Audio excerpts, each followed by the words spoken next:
Ẹ káàbọ̀ sí ẹ̀kọ́ kíkà ojoojúmọ́ ti ìjọ ẹ̀dá tuntun.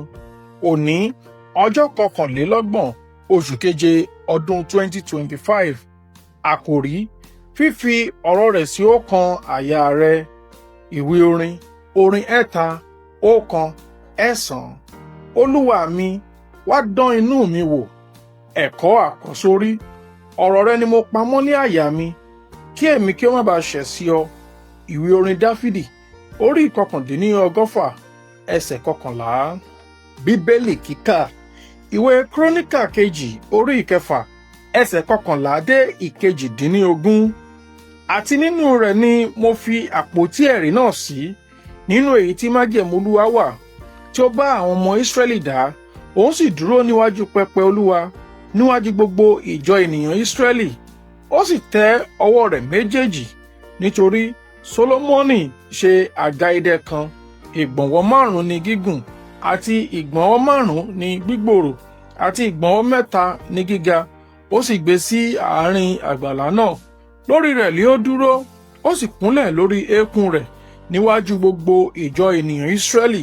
Ó sì tẹ́ ọwọ́ rẹ̀ méjèèjì sókè ọ̀run.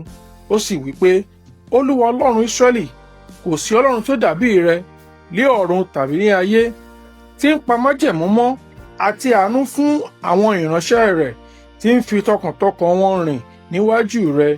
Ìwọ tí ó ti bá ìránṣẹ́ rẹ Dáfídì bàbá mi pa èyí tí ìwọ ti ṣe ìlérí fún mọ́, tí ìwọ sì ti fi ẹnu rẹ sọ, tí ìwọ sì ti fi ọwọ́ rẹ mú un ṣẹ, bí ó ti rí lónìí yìí.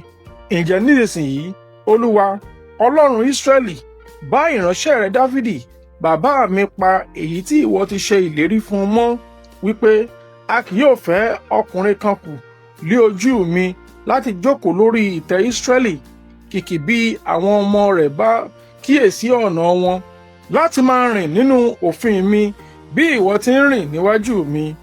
Ǹjẹ́ nísinsìnyí, Olúwa Ọlọ́run Ísírẹ́lì, jẹ́ kí ọ̀rọ̀ rẹ kí ó ṣẹ, tí ìwọ ti sọ fún Dáfídì ìránṣẹ́ rẹ. Ní òtítọ́ ní Ọlọ́run yóò ha máa bá ènìyàn gbé ní ayé. Kíyèsí, ọ̀run àti àwọn ọ̀run kò lè gbà ọ́. À ń bọ̀ sí ilé yìí tí èmi kọ́. Ẹ̀kọ́ nínú Kíróníkà kejì, orí 6, ẹsẹ̀ 11. Sólómọ́nì ọba tẹnumọ́ iṣẹ́ mímọ́ tí gbígbé àpótí májẹ̀mú sínú tẹ́ḿpìlì fún ìgbà díẹ̀ ní ìtumọ̀ fún àwọn ọmọ Ísírẹ́lì ń ṣe. Àpótí náà tí wàhálà májẹ̀mú tí a bá àwọn baba ńlá wọn mú wá níbẹ̀. Ó ju ìṣẹ̀ǹbáyé lọ. Ó jẹ́ àpẹẹrẹ wàláàyè Ọlọ́run àti ìpilẹ̀ṣẹ̀ àjọṣepọ̀ wọn pẹ̀lú rẹ̀. Nípa gbígbé àpótí náà sí àárín gbùngbùn tẹ́ḿpìlì, Sólómọ́nì sọ wípé àwọn ìlérí Ọlọ́run àti ọ̀rọ̀ rẹ̀ gbọ́dọ̀ jẹ́ olórí ìdánimọ̀ tẹ̀mí wọn.